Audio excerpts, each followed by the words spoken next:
Kartikeya, the mythological depiction of Kartikeya is with 6 heads.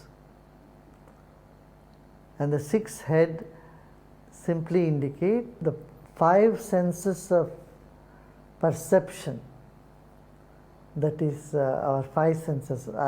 And then the 6th sense indicates the 6th phase.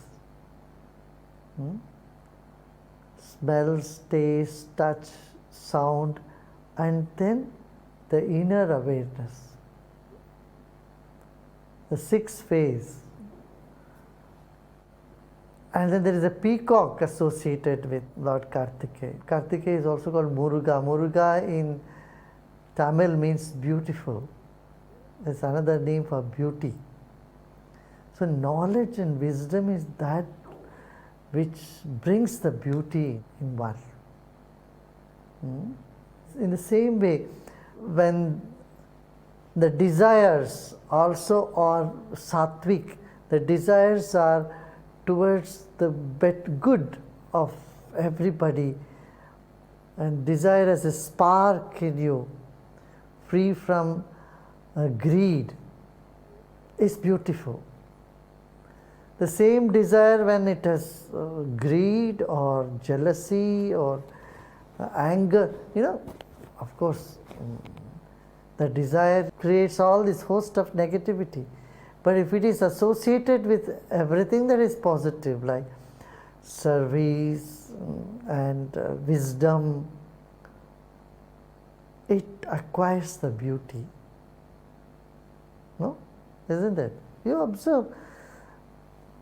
If someone has a spark in their eyes to do something, there is an enthusiasm, it reflects certain beauty. No? That is, someone is so greedy to possess and grab and to be aggressive, you can't find beauty there. You get put off, right? So peacock is another symbol of wisdom. That peacocks only sometimes or rarely it shows up, right? It opens all its feathers and shows off. It doesn't do all the time. It doesn't keep it like that all the time. So even if you have wisdom, don't go on blabbering about it all the time. That is not true wisdom. That means you seriously lack. If someone keeps talking wisdom all the time, catch hold of anybody, anywhere, and go on giving him advices and giving them wisdom, knowledge, hey, come sit, I am going to give you knowledge. That means something wrong here. An empty pot makes more noise, right? A pot which is full doesn't make noise. In the same way, knowledge, wisdom is like that of peacock. Sometimes it opens and shows up its glory. Not that it doesn't have all the feather or beauty all the time. It has all that all the time. But occasionally it expresses, it manifests. Similarly, in your consciousness, you have all abilities. And time to time, they start manifesting. Yeah? You will see so many miracles happen in your life. And all these abilities are there in our consciousness. Only we have to take care of Mala, Avarana, Vikshepa, the 3 impurities. Impurities in the body, and then in the mind, and then the veil that comes over us. Saraswati is also depicted with a book in the hand. Saraswati has a book that is left brain activity, intellectual knowledge. And then she has an instrument, musical instrument. That is the right brain activity, music. And then a rosary in the 4th hand. That rosary depicts meditation.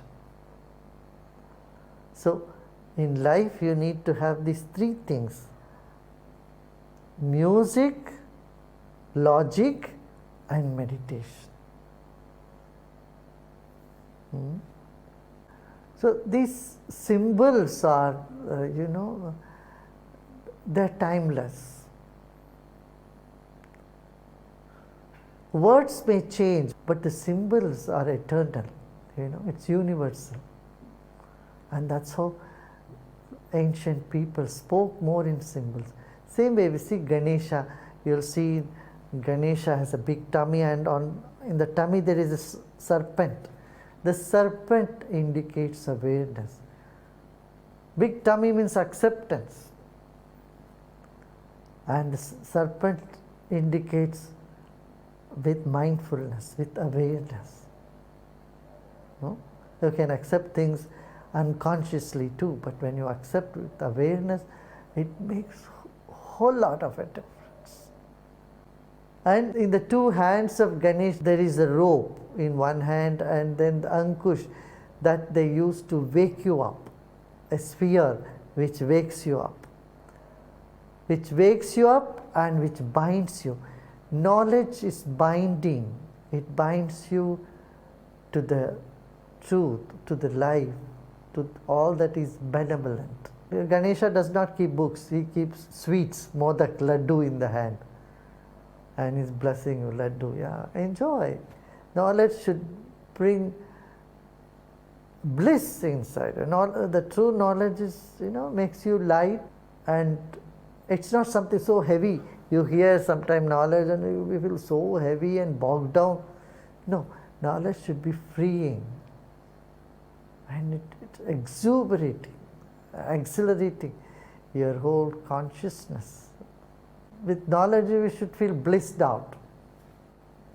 That's what the modak indicates. Modak is, there's no obstacles in life. Everything in life is taken, is accepted as a part of life, and you keep moving forward, not stuck in the past, not worry about the future, but celebrate every moment, taking life in its totality. That is wisdom, that is knowledge. The power of knowledge alone can make you do this. Only knowledge can keep the bliss and joy in you alive. If someone is miserable, has a drooping face, that means they are not utilizing their knowledge power in them. If you have knowledge, there is no way you can get depressed. No way. Impossible. Today the world is depressed, it's because they lack this wisdom, they lack this knowledge. Hey man, wake up and see. Man and woman both. Wake up and see. Everything is changing. This awareness, everything is changing. This knowledge, everything is changing. And you cannot hold on to anything. And nothing is worth holding on to. Everything is going. Then you realize there is something, that something which we don't want to name, that something is always there with you. Unblemished, untainted spirit, ever shining, eternal, is what you are. For this you don't have to acquire information. You simply have to learn to see these two sides. One is confirmed awareness, another is I don't know awareness, the innocent blossoming of consciousness. Notice what is happening now. Just drop all the words, even the words that I am now speaking with it.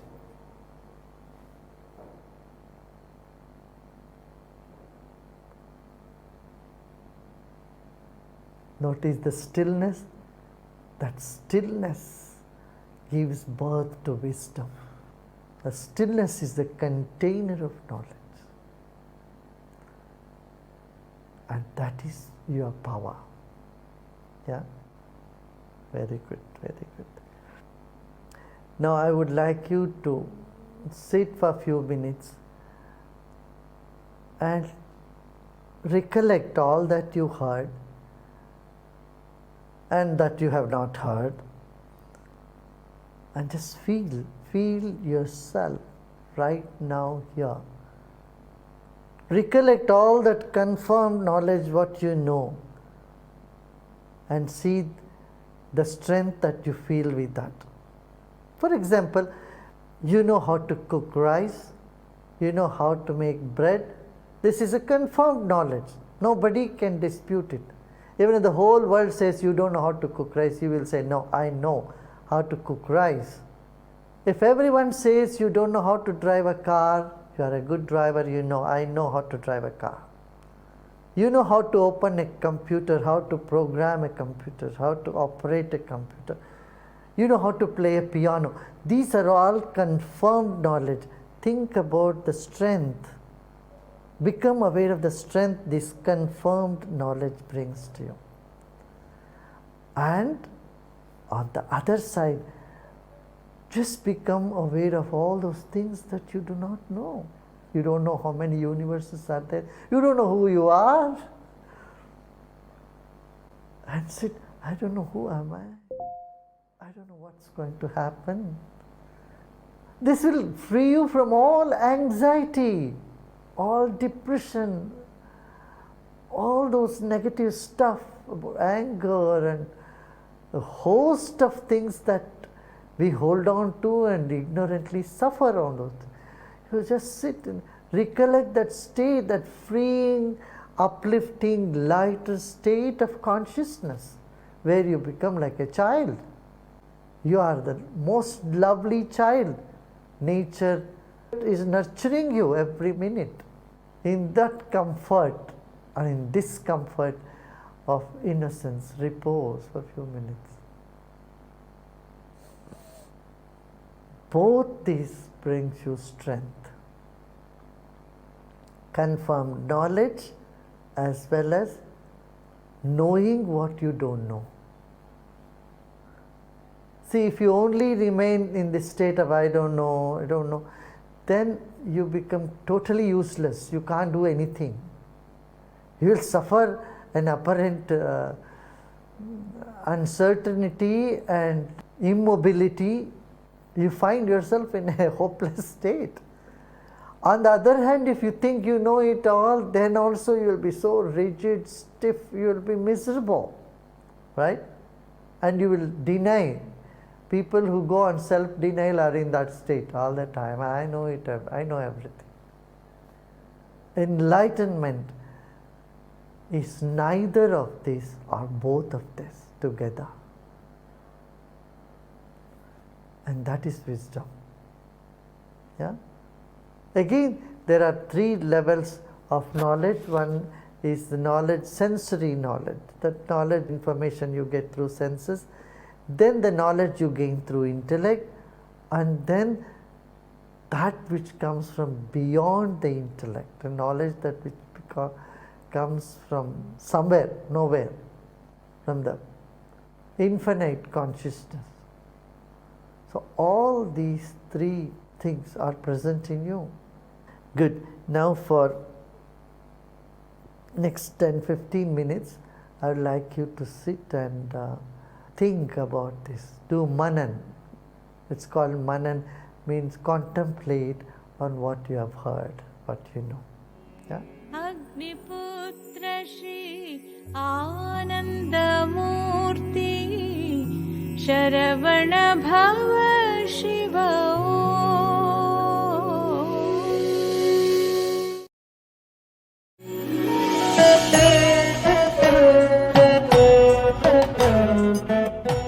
See, the involuntary action that happens, you have no control over it. There's nothing you can do about it. But the voluntary action that you do, if you put your awareness, if you put your attention in it, it makes a whole lot of difference in life. This is the power that we all have. If we master the voluntary activity, then you will find the involuntary activity also comes under our control. Yeah? And meditation is the way. Meditation, you create alertness, you create awareness, and you become aware that you have the power to act or not act. In Gita, Lord Krishna says, one who sees action in inaction and inaction in action is the really wise one or the intelligent one. Many people don't understand this. They simply action in inaction, inaction in what does it mean? See, when you don't act, when your voluntary actions subside, when you are calm, you notice involuntary activity in the creation is happening. You are not doing something, you are doing a lot. You are creating that peaceful vibration which is impacting the whole creation. So not doing is impacting, is rearranging all the vibrations, atoms in the atmosphere. It's bringing harmony. It's creating harmony. It's calming down all those rajas, the restlessness everywhere. That itself is an action, isn't it? So seeing the inaction in action is when you have done something, when you have achieved a great job, a very good work, with great achievement you suddenly find yourself in a space or wondering, I didn't do how it all happened. When you put 100% in any work, you'll suddenly find the results appear to be more than what your efforts are. And every time when you got more than what you have toiled, what efforts you have put, you find that you didn't do it, right?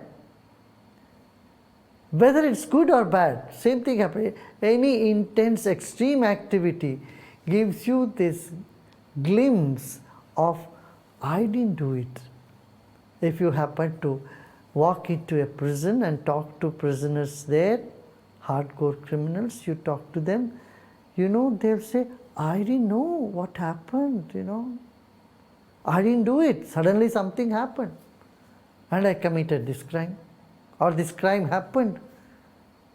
Mostly they say they didn't do it. And that is true, they didn't do it. There is a part deep inside them which is inaction, which is not acting.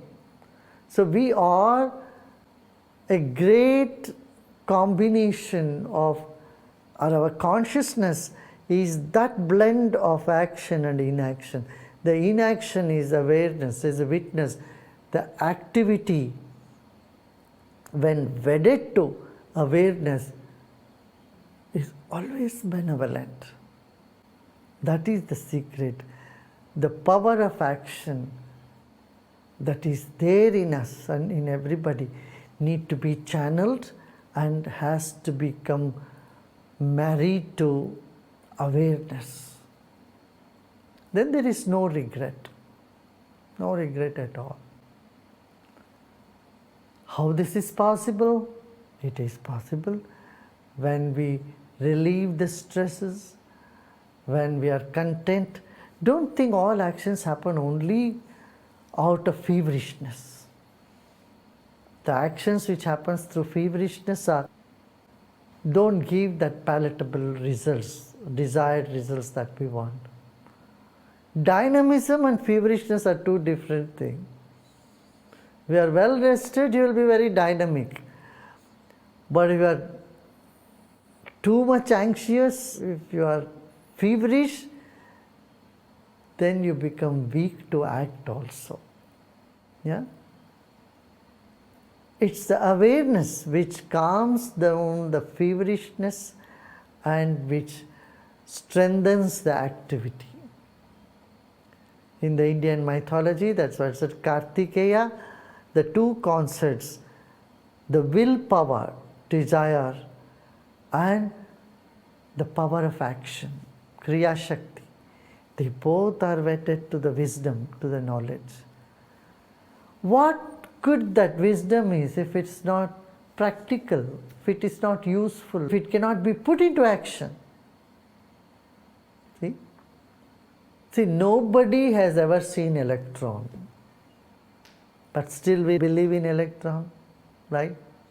Nobody has seen air, but yet we are feeling the air. We are in it, right? In the same way, the wisdom, the awareness is within us, Jnana Shakti. The power of wisdom is within you. So also the power of action. Simply have to bring them together. All this sadhana, wisdom, everything is just doing that only. Now, we should stop regretting the past, because actions are always connected with events and time. Time is like a river. You can't dip in the river, in the same river twice. In the same way, you have done an action and that's done, it's gone. You can't do it again. When you are doing it again, it is a second action. It's a different action. What we do, we keep holding on to the past actions and spoil the present as well. It was a good thing you have done. In the present, when you hold on to the good thing, you become miserable because you feel sorry for yourself, or you start regretting, oh, you should have done it better, right? You're thinking, every action has a repercussions, has an impact, has an effect. Effect will be there, effect will continue. But what our memory does is, our memory holds on to the action and drags it to the present and spoils the present. Realize the present moment. In the present moment, you are innocent, you are pure, and you are free from the past action.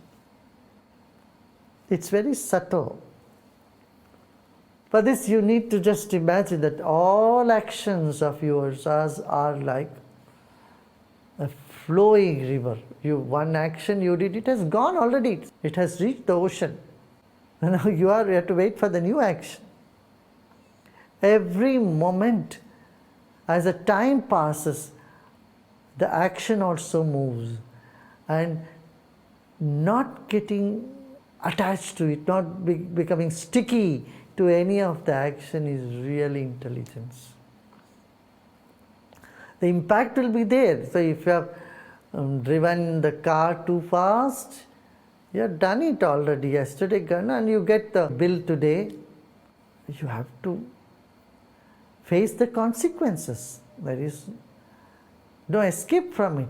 But at this moment, you see life afresh.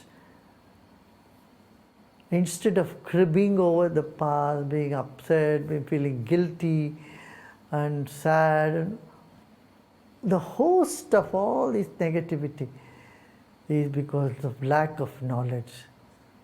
That's why the power to act must be wedded to wisdom. Actions are divine when it is associated with wisdom. With ignorance, the same actions are destructive. So, think of all the actions that you have done in your life. Take just a few minutes. Look into all those activities, all those actions you have done. Some good, some bad, some right, some wrong. So what, you are still complete, still full now, unblemished, unaffected by all those. Just shirk them all off and stand tall and believe in the purity of the present moment, the innocence of the present moment, the wisdom of now. It appears to be difficult, but it is really not, because you have done it as a child. It's not new for you, As a child, you are never holding on to things. You are fresh and alive every moment and active. You are screaming and kicking. Look at the baby, they're screaming and kicking, and they're active. The moment they wake up from sleep, they simply don't lie like that, like a stone. No, they keep moving. There is activity. Action keeps you in the present moment. And there is mental activity, physical activity, emotional activity. All these activities need to be streamlined. And this happens naturally when you are centered. You don't have to do too much to do any of this. Just being centered, relaxing. An awareness of life in its totality just harmonizes all these levels in us. Our body becomes more harmonious, more strong. Emotions much even and pleasant and light. You don't feel that heaviness, oh my God, as though the heaven has fallen on your head. That is sheer ignorance. Yeah. People who are suicidal, who are depressed, they don't know how to channelize those activity in them.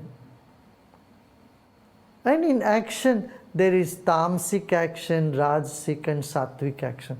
Tamasic action is that action which is self-destructive. You destroy others, you destroy yourself. You get into a rage and you don't know what you do in the rage. Later on you end up regretting. This is tamasic action. You don't get anything out of it, but you are happy destroying others. This is tamasic action. Often we find people who are negative are much more active. Whether it was Brexit or the peace deal in Colombia, it was the negative people who were much more active, though they were in small numbers. Just 23% of them voted against the peace. Can you imagine? You don't need to imagine also, you just look around. People who are negative, they are more active. This is tamasic action. Then there is rajasic action. Rajasic action is associated with intense ups and downs. You just jump up and do all the thing and then collapse. This is rajasic action. And then sattvic action is that which you do with mindfulness, with awareness. You are doing it with enthusiasm, not worried about the success or failure. Rajasic action is success comes, you hit the roof. You don't know what you are doing. And when failure comes, you go right in the underground. That's a rajasic action. Tamasic action is total senselessness, mindlessness. People do things which neither good for them or anybody else. That is tamasic action. And you need to identify this. And when you are in wisdom, you will find automatically you move from tamasic, the inertia, to rajasic, to sattvic action. Wisdom takes you towards the sattvic actions.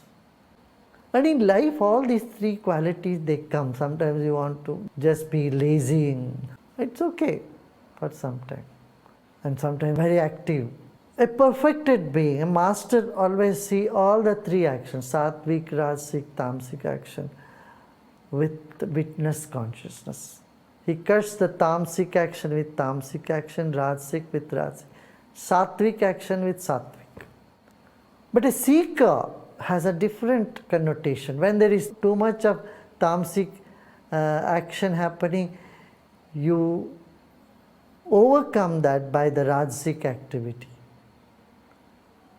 And then the sattva will replace rajas.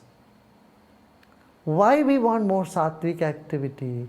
Because sattvic activity brings the witness consciousness in us and it frees us. It brings the freedom and it brings joy and it creates happiness in life. It's wrong to say creates happiness. Happiness wells up automatically with sattvic action. And every action you do is aimed to have happiness, I tell you. Anything you do you do because you want to be happy. Correct? Blissful. So then there is a egotistic action and not egotistic action. With the action associated with the small ego and then action associated with a bigger cause. God willing, we say God willing, inshallah. I said in the Arab countries, inshallah. In English we say God willing. In India I say Parameshwara Priyarthartham. So whatever, so I'm doing it for God's sake. So that is directing action towards a bigger goal that always brings freedom.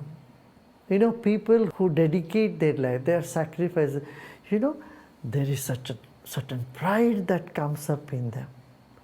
You talk to soldiers or those social workers who have saved some lives and they get some award and reward, and see what strength they come up with, because these are the actions they did not to get some reward or award, but they did it because they want to do it. Sometimes it has happened through them, not because they wanted something out of it. It was needed at that time. Those spontaneous actions which nature propels you to do is always rewarding. But you have to align with nature. If you are aligning with nature, nature will act through you. But if you are aligning with the ego, with your limited identity, then anger, jealousy, greed, all these emotions come along with this. What comes along with this is misery. You become so miserable. By acting you are miserable, by not acting you are miserable. Maybe it is a good job also. You have done so much good thing to people, but you are doing it out of ego, then you always look for some thanks, some gratefulness from others, some reward, and that will make you miserable. And thinking, oh, I did so much good, I am so good, you look very sad, you become very sad. Do good and say goodbye to it. That is the thing. You know, in Hindi there is a saying, Neki kar kuएं में डाल. Do good and then throw it in the well. Means, just move on. Don't hold on to the good action also. And if you hold on to bad action you did, it just eats you up. The guilt will destroy your soul. So you must let go of the guilt. And that is why there is guru, there is knowledge and all this, to let go of the guilt, let go of the past. In the West, there is confession. In India, you just offer to guru and take sankalpa. So these are there to save our mind, save our soul. So not a creature can stay without action, even for a moment. Lord Krishna says in Gita, Nahi kachit kshanamapi jatam tishtatya karma. All those who are born cannot be here without action for a moment. That means there is activity happening in you, whether you are sleeping, you are meditating, or you are working, or you are doing anything, there is activity happening. But in the activity, which activity you put attention, you choose, you know, activity needs a direction. Your energy needs a direction to flow.